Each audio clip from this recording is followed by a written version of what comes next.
Morning students, this is our 8th video session for Chapter 7 Python functions. In the previous classes we talked about scope of variables. Now we are going to discuss about types of functions. So types of functions la user defined functions use பண்ணி நம்ம நிறைய programs இப்ப function chaptersல பார்த்தாச்சு.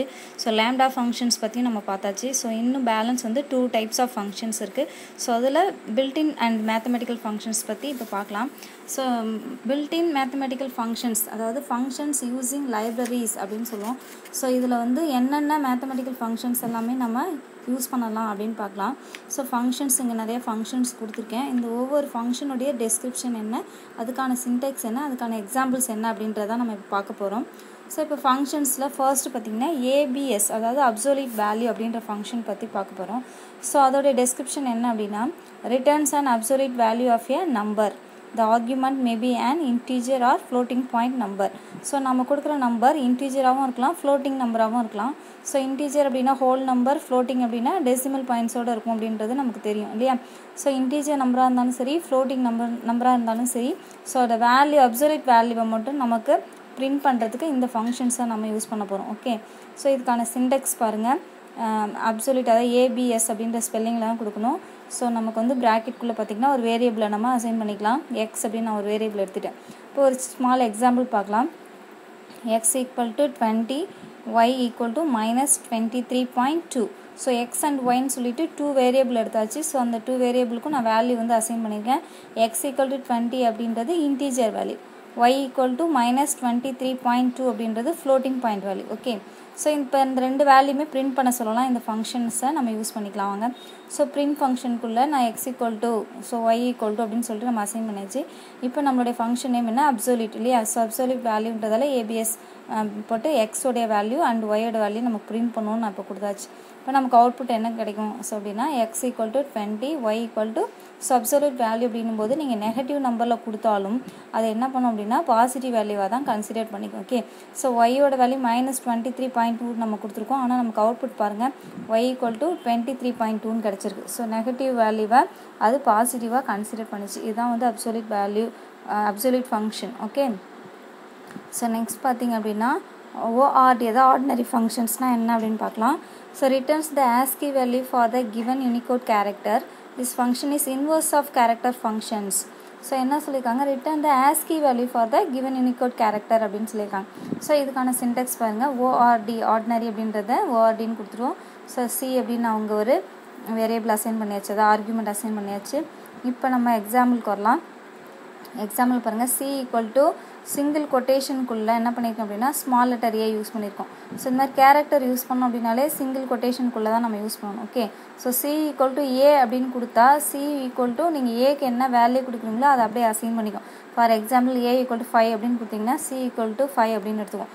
ஆனா நம்ம single quotation குள்ள a அப்படினு கொடுக்கும்போது என்ன ஆகும் அப்படினா அதோட ASCII வேல்யூ என்ன அப்படின்றதை கன்சிடர் பண்ணும். சோ ASCII வேல்யூ என்ன அப்படின்றத பத்தி நம்ம 11th ல படிச்சிருக்கோம். ASCII டேபிளே உங்களுக்கு நான் கொடுத்திருக்கேன். So c equal to a அப்ப a என்ன வேல்யூல இருந்து ஸ்டார்ட் ஆகும் அப்படினு பார்க்கறோம். So next வந்து d equal to single quotation குள்ள என்ன பண்ணிருக்கோம்னா கேப்ஸ்ல a கொடுத்திருக்கோம். So இதுக்கான வேல்யூ என்ன அப்படினு சொல்லிட்டு நம்ம பார்க்கலாம். So small letter ASCII value எதுல இருந்து ஸ்டார்ட் ஆகும் பாத்தீங்கன்னா 97 ல இருந்து. a அப்படினா 97, b 98, c 99. So இந்த மாதிரி போயிட்டே இருக்கும் அப்படி z வரைக்கும். So அதே மாதிரி தான் கேப் லெட்டருக்கு கேப்ஸ்ல a கொடுத்தோம் அப்படினா அதோட value 65. So b அப்படினும்போது 66, c அப்படினும்போது 67. So இந்த மாதிரி up to z வரைக்கும் நமக்கு வேல்யூ வரும். ஓகே.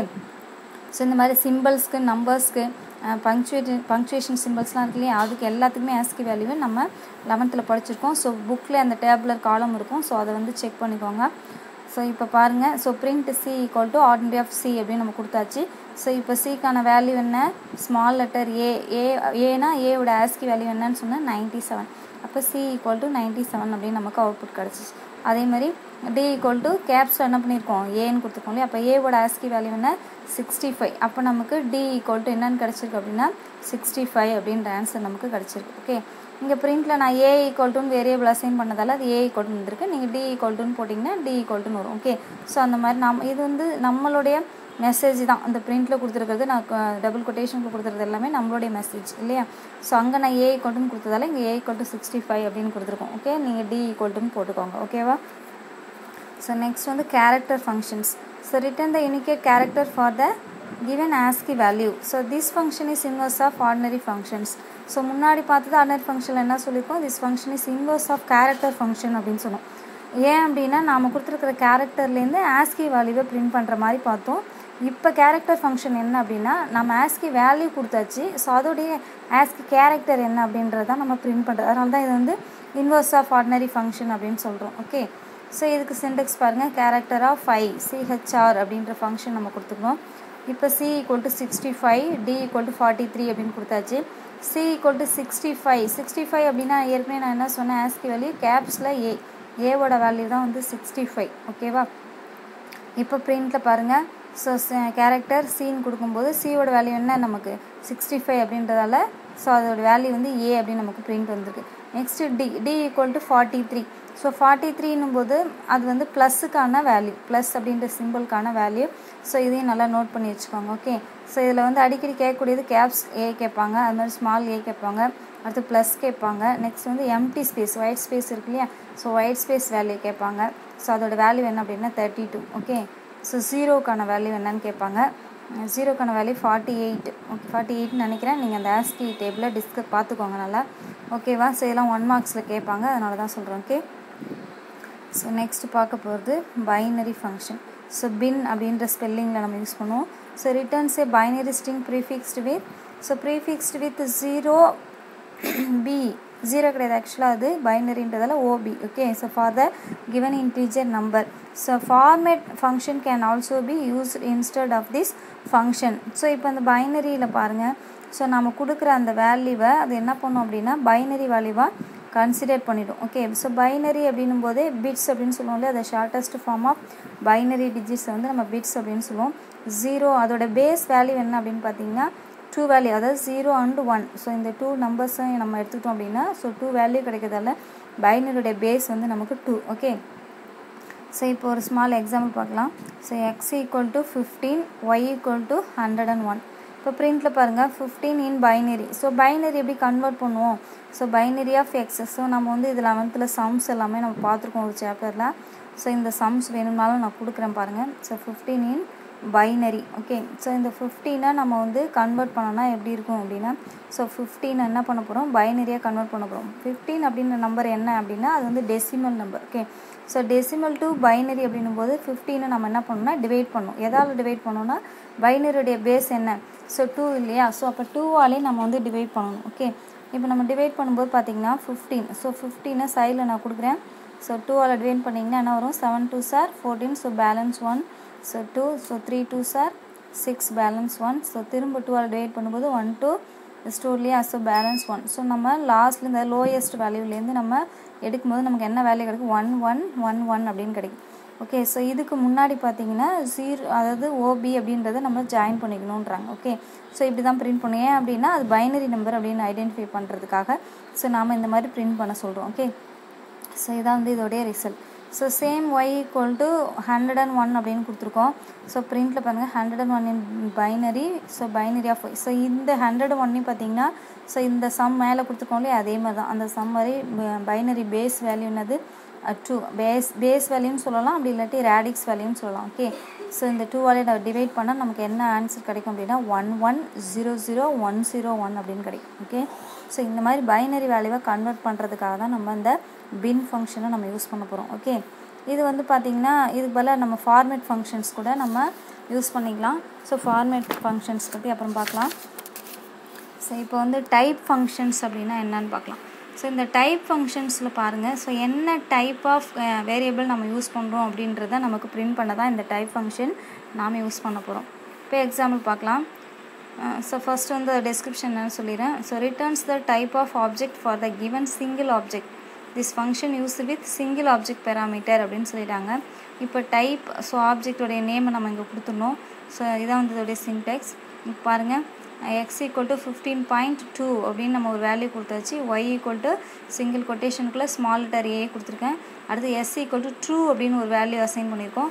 ஸோ x y sன்ற 3 வேரியபிள் நம்ம எடுத்துட்டோம். 3க்கும் நம்ம வேல்யூவை நம்ம இங்கே எல்லாமே இனிஷியலைஸ் பண்ணிட்டேன் நான். ஓகே, இப்போ பாருங்கள் பிரிண்ட் ஃபங்க்ஷனில் டைப் ஆஃப் எக்ஸ்.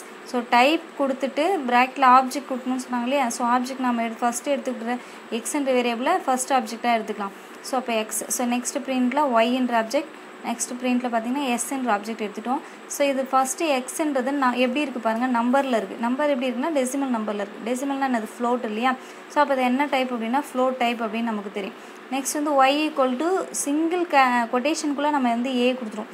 இந்த மாதிரி டபுள் கொட்டேஷனுக்குள்ளேயோ இல்லை ட்ரிபிள் கொட்டேஷனுக்குள்ளேயோ இல்லை சிங்கிள் கொட்டேஷனுக்குள்ளேயோ நம்ம கொடுத்தாலே அது வந்து ஸ்ட்ரிங்காக தான் நம்ம கன்சிடர் பண்ணணும். சிங்கிள் கொட்டேஷனுக்குள்ளே கொடுத்தா ஆக்சுவலாக அது கேரக்டருக்கு நமக்கு தனியாக எந்த டைப்பும் கிடையாது, ஸ்ட்ரிங்கே தான் நம்ம யூஸ் பண்ணிப்போம். ஸோ டபுள் கொட்டேஷன் கொடுத்தா ஸ்ட்ரிங்கு நம்ம வரும் இல்லையா? அப்போ அது என்ன டைப் அப்படின்னா ஸ்ட்ரிங் டைப். ஸோ இங்கே பார்த்தீங்கன்னா s equal to true. So true or false அப்படின்ற ட்ரூ வேல்யூ இருந்தாலே அது என்ன டைப், பூலியன் டைப். இது எல்லாமே நம்ம லாஸ்ட் சாப்டரில் இதை பற்றி டிஸ்கஸ் பண்ணியிருப்போம். ஓகே, ஸோ இப்போ இது என்ன டைப் அப்படின்றதான் நம்ம வந்து இங்கே பிரிண்ட் பண்ண சொல்கிறோம். இப்போ அவுட்புட்டை பாருங்கள். ஸோ நமக்கு என்னென்ன அவுட்புட் கிடைக்குது பாருங்கள். கிளாஸில் float, so class string, class boolean. So இந்த 3 வேல்யூயும் கிடைக்குது. ஃபஸ்ட்டு எக்ஸோடைய வேல்யூ என்ன, ஃப்ளோட். ஸோ நெக்ஸ்ட்டு ஒய்யோட வேல்யூ என்ன, ஸ்ட்ரிங். நெக்ஸ்ட் எஸ்ஸோடைய வேல்யூ என்னென்னா பூலியன் வேல்யூ. ஸோ அதனால தான் பூல் அப்படின்னு கிடைக்குது. ஓகேவா? ஸோ இந்த மாதிரி டைப் நம்ம பிரிண்ட் பண்ணுறதுக்கு தான் இந்த வந்து டைப் ஃபங்க்ஷன்ஸ் அப்படின்றத நம்ம யூஸ் பண்ணியிருக்கோம். ஓகே, நெக்ஸ்ட் பார்த்திங்கன்னா ஐடி. ஸோ ஐடி அப்படின்னா என்ன அப்படின்னு பார்க்கலாம். So ID returns the identity of the object. Okay, that is the address of the object in memory. So நம்ம ஒரு ஆப்ஜெக்ட் கொடுத்துட்டோம் அப்படின்னா அந்த ஆப்ஜெக்டோட வேல்யூ மெமரியில் போய் ஸ்டோர் ஆகும் இல்லையா? அதோடைய அட்ரஸ் என்ன அப்படின்றத ஐடென்டிஃபை பண்ணுறதுக்காக தான் நம்ம அந்த ஐடி அப்படின்ற ஃபங்க்ஷன் நம்ம யூஸ் பண்ண போகிறோம். So the address of x and y maybe differ in your system. So நம்மளுடைய எக்ஸ் ஒய் நான் இங்கே 2 வேரியபிள் எடுத்து நம்ம ஸ்டோர் பண்ண போகிறேன். ஸோ அதோடைய அட்ரஸ் வந்து நம்மளோட சிஸ்டத்தில் டிஃபராக இருக்கலாம் அப்படின்னு சொல்கிறாங்க. ஓகே, ஸோ இதுக்கான சின்டெக்ஸ் பாருங்கள். ஐடி ஆப்ஜெக்ட் அப்படின்னு கொடுத்தாச்சு. ஓகே, இப்போ பாருங்கள் X equal to 15, Y equal to single கொட்டேஷனுக்குள்ளே ஏ அப்படின்னு நம்ம 2 வேல்யூவை இனிஷியலைஸ் பண்ணிட்டேன். இப்போ இதுக்கான பிரிண்ட் ஸ்டேட்மெண்ட் பாருங்கள். அட்ரஸ் ஆஃப் எக்ஸ் என்ன நம்ம ஃபர்ஸ்ட் ஐடென்டிஃபை பண்ணிக்கலாம். நெக்ஸ்ட்டு அட்ரஸ் ஆஃப் ஒய் என்ன அப்படின்னு ஐடென்டிஃபை பண்ணிக்கலாம். ஸோ இப்போ ஐடி கொடுத்தாச்சு, ஐடி ஃபங்க்ஷனில் எக்ஸ் ஒய் கொடுத்தாச்சு. இப்போ இதோடைய அட்ரஸ் என்ன அப்படின்றத அவுட்புட் பாருங்கள். ஸோ இந்த மாதிரி தான் நமக்கு அதோடைய அந்த வேரியபிள் மெமரியில் எங்கே போய் ஸ்டோர் ஆகுதோ அதோடைய அட்ரஸ். ஸோ இந்த மாதிரி அதோடைய அட்ரஸை நமக்கு காமிக்கும். ஓகே, ஸோ இதுதான் வந்து இந்த ஐடி, அதாவது ஐடென்டிட்டி அப்படின்ற ஃபங்க்ஷனை நம்ம யூஸ் பண்ணிக்கலாம். ஓகே, ஸோ நெக்ஸ்ட் வந்து minimum value. So minimum value கண்டுபிடிக்கிறது. Okay, so returns the minimum value in a list. So நம்ம ஒரு லிஸ்ட்டில் நிறைய வேல்யூஸ் கொடுத்தாச்சு. ஸோ அங்கே கொடுத்துருக்குற வேல்யூவிலே மினிமம் வேல்யூ எது அப்படின்றத ஸோ ஐடென்டிஃபை பண்ண தான் நம்ம வந்து மின் ஃபங்க்ஷனை நம்ம யூஸ் பண்ண போகிறோம். ஸோ மின் அதோடைய சின்டெக்ஸ் பாருங்கள். மின் ப்ராக்கெட்டை லிஸ்ட்டு வேல்யூ கொடுத்துரும். ஸோ இப்போ எக்ஸாம்பிள் பாருங்கள். மை லிஸ்ட் அப்படின்னு நான் ஒரு வேரியபிள் எடுத்துட்டேன். ஸோ ஈக்குவல் டு, ஸோ நம்ம லிஸ்ட்டு கொடுக்கும்போது இந்த மாதிரி லிஸ்ட் ஆஃப் வேல்யூ கொடுக்கும்போது இந்த மாதிரி ஸ்கொயர் ப்ராக்கெட்குள்ளே தான் நம்ம கொடுக்கணும். ஸோ இந்த மாதிரி நம்ம எங்கே யூஸ் பண்ணியிருப்போம்னா சிபிபியில் பார்த்திங்கன்னா அரேன்ற மெத்தட் யூஸ் பண்ணியிருப்போம் இல்லையா? 2 டைமென்ஷனல் அரே, 3 டைமென்ஷனல் அரே, அதெல்லாம் பார்த்து மேட்ரிக்ஸ் மெத்தட் நம்ம யூஸ் பண்ணியிருப்போம் பாருங்கள். ஸோ அந்த மாதிரி தான் இது. ஸோ அதில் வந்து நம்ம மேட்ரிக்ஸ் அதாவது 2D 3Dன்னு சொல்லி யூஸ் பண்ணியிருப்போம். இங்கே வந்து என்ன பண்ண போகிறோம்னா லிஸ்ட்டு, பைத்தானில் லிஸ்ட்டுன்னு நம்ம யூஸ் பண்ண போகிறோம். ஓகே, அப்போ my list equal to square ப்ராக்கெட்குள்ளே தான் கொடுக்கணும். இதான் அதோடைய method. Okay, so 21, 76, 98, 23. So 4 numeric values நான் எடுத்துட்டேன். ஸோ அதில் பிரிண்டில் பாருங்கள் minimum of my list. So இதில் minimum value, minimum of my லிஸ்ட்னு ஃபங்க்ஷன்ஸ்ன்னு இந்த இடத்துல நம்ம டிக்ளேர் பண்ணியாச்சு. ஸோ இப்போ நம்ம கொடுத்துருக்கூடிய இந்த லிஸ்ட் ஆஃப் வேல்யூஸில் எது மினிமம் வேல்யூ அப்படின்றத நமக்கு ஐடென்டிஃபை பண்ணி காமிக்கும். Okay, so minimum of my list equal to 25 அப்படின்னு நமக்கு ஃபைண்ட் அவுட் பண்ணி ஆன்சர் கிடச்சிச்சு. Okay, so next maximum. அப்போ returns the maximum value in a list. So கொடுத்துருக்குற லிஸ்ட்டில் மேக்ஸிமம் வேல்யூ ஏற்கனவே நம்ம பார்த்து மினிமம், இப்போ maximum value. So max of list அப்படின்றது அதோடைய சின்டெக்ஸ். ஸோ இங்கே மை லிஸ்ட்டில் 21, 76, 98, 23 கொடுத்தாச்சு. ஸோ இந்த 4 நம்பர்ஸில் எந்த நம்பர்ஸ் வந்து மேக்ஸிமம் வேல்யூ அப்படின்றதான் ஐடென்டிஃபை பண்ண போகிறோம். So maximum of my list அப்படின்னு பிரிண்ட் ஸ்டேட்மெண்ட்டில் மெசேஜ் கொடுத்துட்டு ஃபங்க்ஷன்ஸை நம்ம டிஃபைன் பண்ணிடலாம். மேக்ஸ் ஆஃப் மை லிஸ்ட் அப்படின்ற ஃபங்க்ஷன் நம்ம இங்கே என்ன வேரியபிள் எடுத்துக்கிறோமோ அந்த வேரியபிளை அந்த மேக்ஸ் ஃபங்க்ஷன்ஸ்குள்ளே டிஃபைன் பண்ணணும். நான் மை லிஸ்ட்டுன்னு எடுத்தேன்னா மை லிஸ்ட்டுன்னு கொடுத்துக்கலாம். சின்டெக்ஸில் லிஸ்ட்டுன்னு தானே கொடுத்துருக்கோம் அப்படின்னு நீங்கள் கன்ஃபியூஸ் ஆகக்கூடாது. நான் சின்டெக்ஸில் வெறும் லிஸ்ட்டுன்னு நம்ம கொடுத்துருக்கோம்னா அது சின்டெக்ஸ்க்காக கொடுத்துருங்க. நீ எக்ஸ்ன்னு எடுத்துக்கிட்டால் கூட அது எக்ஸ்ன்னு தான் நீங்கள் டிஃபைன் பண்ணிக்கணும். ஓகே, ஸோ அப்போ maximum of my list equal to so இருக்கக்கூடிய அந்த நம்பர்ஸில் ஸோ எது அதிகமான வேல்யூன்னு பார்த்தீங்கன்னா 98 இல்லையா? ஸோ 98 நமக்கு அவுட்புட் வந்திருக்கு. ஓகே, ஸோ நெக்ஸ்ட் வந்து சம் ஃபங்க்ஷன். ஸோ சம் அப்படின்னாலே return the sum of value in a list. So கொடுத்துருக்க லிஸ்ட்டில் எத்தனை நம்பர் இருக்கோ அத்தனை நம்பர் என்ன பண்ணிவிடும், டோட்டல் பண்ணிவிடும். ஓகே, ஸோ சம் கொடுத்துட்டு அதோடைய வேரியபிளை ப்ராக்கெட்குள்ளே நம்ம சைன் பண்ணிக்கலாம். ஸோ மை லிஸ்ட்டில் பாருங்கள் இந்த மாதிரி லிஸ்ட் ஆஃப் வேல்யூ கொடுத்தாச்சு. ஸோ பிரிண்ட்டில் போய்ட்டு சம் ஆஃப் மை லிஸ்ட்டில் சம் ஆஃப் மை லிஸ்ட் அப்படின்ற ஃபங்க்ஷன்ஸை நம்ம கொடுத்தாச்சு. ஸோ இது எல்லாத்தையும் ஆட் பண்ணோம் அப்படின்னா நமக்கு அவுட்புட் என்ன கிடைக்கும் அப்படின்னா 218 அப்படின்னு நமக்கு வேல்யூ கிடச்சிருக்கு. ஓகேவா? ஓகே, ஸோ இன்னும் நிறைய மேத்தமெட்டிக்கல் ஃபங்க்ஷன்ஸ் இருக்குது. ஸோ இந்த ஃபங்க்ஷன்ஸ் எல்லாமே பாருங்கள். இது 3 மார்க்லேயும் 5 மார்க்லேயும் ரிப்பீட்டடாக குவார்ட்டர்லி ஹாஃப் இயர்லி பப்ளிக்லேயும் வந்திருக்கு இந்த கொஷின்ஸ். ஏதாவது ஒரு 5 ஃபங்க்ஷன்ஸ் கொடுத்துருவாங்க. அந்த ஃபங்க்ஷனை அவங்களே கொடுத்துருவாங்க. ஸோ உங்களை எக்ஸ்பிளைன் பண்ண சொல்லிடுவாங்க. ஸோ அதோட டிஸ்கிரிப்ஷன், அதோட சின்டெக்ஸ், அதுக்கான எக்ஸாம்பிள் கண்டிப்பாக எழுதியிருக்கணும். சின்டெக்ஸ் இல்லைனாலும் மார்க் கிடையாது, எக்ஸாம்பிள் இல்லைனாலும் மார்க் கிடையாது, வெறும் டிஸ்கிரிப்ஷன் இருந்தாலும் மார்க் கிடையாது. ஓகே, ஸோ அந்த 5 ஃபங்க்ஷனுக்கும் ஒவ்வொரு ஃபங்க்ஷனுக்கும் 1 மார்க் அப்படின்னா 5 ஃபங்க்ஷனுக்கு 5 எல்லா கொஷின் பேப்பர்லேயுமே இருக்குது. ஸோ அதனால் கண்டிப்பாக இதை படிச்சுக்கோங்க. Okay, thank you.